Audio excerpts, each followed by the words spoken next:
Alors salut, bienvenue pour une nouvelle vidéo, bienvenue en ce vendredi 21 avril. Donc petite vidéo sur on ne s'ennuie pas au jardin comme d'habitude, beaucoup de choses à faire. Qui a dit qu'on s'ennuyait au jardin et qu'une journée de jardinage était simple? Non, c'est pas simple, il y a beaucoup de choses à faire, beaucoup de choses à prévoir, donc des journées bien remplies quand on va au jardin. Donc on voit ça tout de suite, sous la pluie. J'en profite pour faire la vidéo, mais j'ai pas trop le choix. On essaye entre deux averses de pouvoir faire le petit montage. Donc c'est parti après le générique. On y va, c'est parti.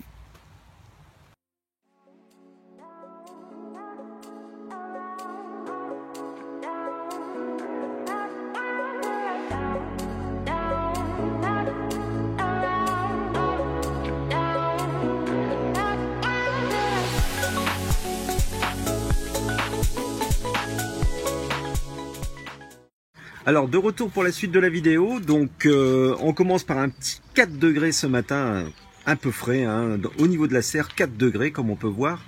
Rempotage des poivrons, des tomates, des aubergines, c'est fait. Après on pense également, cette semaine, j'ai fait également tout ce qui est curcubitacées, courges, butternut, petits marrons, les courgettes, les apalitos, c'est également fait. J'ai également fait des cornichons que j'ai fait pour faire plaisir à mon fils, s'il voulait des cornichons, donc on a fait des cornichons. Également pas mal de tournesol, on fera une petite vidéo sur les différentes variétés de tournesol, et enfin on a fait melon et pastèque pour terminer. Là une petite astuce au niveau du calendrier, on peut voir que j'annote toutes mes semis et repiquages de salade, ce qui permet d'avoir un suivi à ce niveau-là, au niveau des salades. Après, on passe aux amendements. On peut voir qu'au niveau des amendements, pas mal d'amendements ont été faits cette semaine. J'ai continué à booster mon terrain en mettant pas mal de compost. J'ai vidé tout mon compost.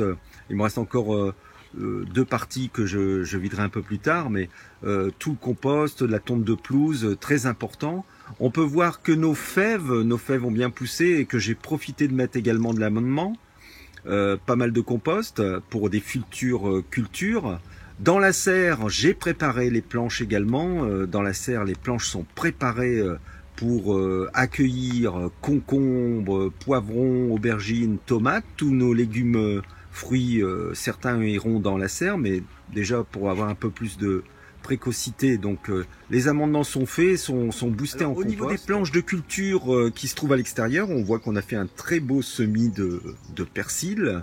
Je dois signaler également que au niveau des semis de fleurs, tout ce qui est fleurs, ça sera la semaine prochaine. J'ai commencé déjà par des tournesols, mais là on peut voir des planches avec de belles cultures au niveau des semis, au niveau des carottes. J'ai mis de la carotte nantaise et de la carotte de Tilk cette année. Des betteraves, une planche de betterave, une planche d'épinards, et pour terminer une demi-planche de navets. Voilà pour les semis de cette semaine.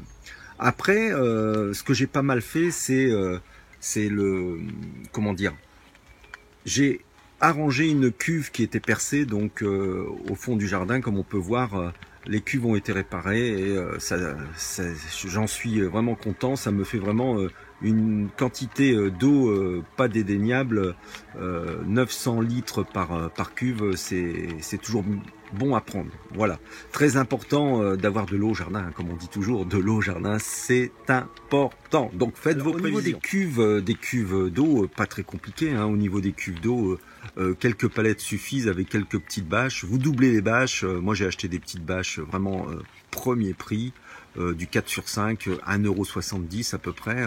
C'est pas très épais, mais vous doublez, vous mettez ça dans votre cuve, vous faites bien la protection autour et il n'y a pas de problème, hein, ça dure 2-3 ans tranquille. On verra dans 2-3 ans, comme on dit, il y aura de l'eau qui aura coulé sous les ponts ou sur les ponts, je ne sais plus. Bon, revenons à ce qu'on voit en image. Ça n'engage que moi.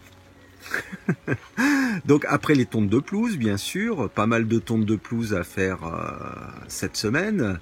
On a tondu l'ensemble du terrain et on prépare les futurs endroits pour remettre du gazon.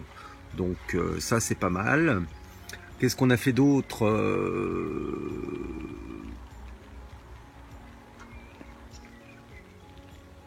Ah oui, c'est pas mal important aussi de préparer, de continuer à préparer, si c'est pas déjà fait, tout ce qui est structure pour accueillir vos plantes grimpantes, vos légumes grimpants, que ce soit des haricots à rames, que ce soit des... Là, vous voyez en image des cornichons, je vais mettre des cornichons à cet endroit-là. Donc, faut savoir que le cornichon aime aussi grimper. On ne fait pas que du cornichon sur le sol. L'idée est de gagner de la place. Quand vous n'avez pas beaucoup de place au sol, vous faites grimper aussi bien les concombres, les cornichons. Vous pouvez faire. L'année dernière, j'ai fait grimper des butternuts. Cette année, ça sera encore la même chose. Différentes curcubitacées, que ce soit petits marrons, courges diverses et variées, peuvent grimper sans aucun problème. Alors c'est le moment également, si on le souhaite, c'est le moment également d'anticiper sur certaines cultures. Certains mettent déjà les pommes de terre, c'est peut-être déjà fait pour vous. Moi j'attends un peu la semaine prochaine, je pense que l'année dernière j'avais fait aux mêmes dates. Hein. Je me méfie quand même ici dans le nord, hein. Chacun fait ce qu'il veut, mais moi je me méfie quand même des températures. On peut avoir encore des fortes gelées. Même en début du mois de mai, vers le 10 mai, on peut encore avoir des gelées ici dans le nord. Donc il suffit que vos pommes de terre soient sorties, qu'on ait un beau feuillage et patatrac, un coup de gelée, c'est terminé. Donc à moins d'avoir un tunnel par-dessus, mais là il va me falloir pas mal de tunnels pour couvrir l'ensemble de mes pommes de terre sur la surface. Également, certains vont commencer également en fin de mois, la fin d'avril, les cultures du haricot, la culture du haricot. Donc ça va être le moment de planter nos haricots, aussi bien en poquet que de mettre en ligne, en rang. Pour ma part, j'effectue les deux, donc un haricot.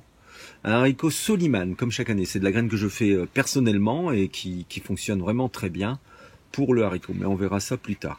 Voilà. Ainsi se termine la vidéo concernant ce qu'on peut faire cette semaine. Une semaine fort chargée. On se tourne pas les pouces au jardin. On a toujours à faire. Toujours des petites choses à arranger, à travailler. Des peintures, des constructions, des plantations, des semis à surveiller, des arrosages, des purins à fabriquer. Donc pour ma part, moi j'effectue purin d'ortie, purin de consoude, purin de rhubarbe également, c'est pas mal non plus, purin d'herbe, ça c'est pas mal aussi.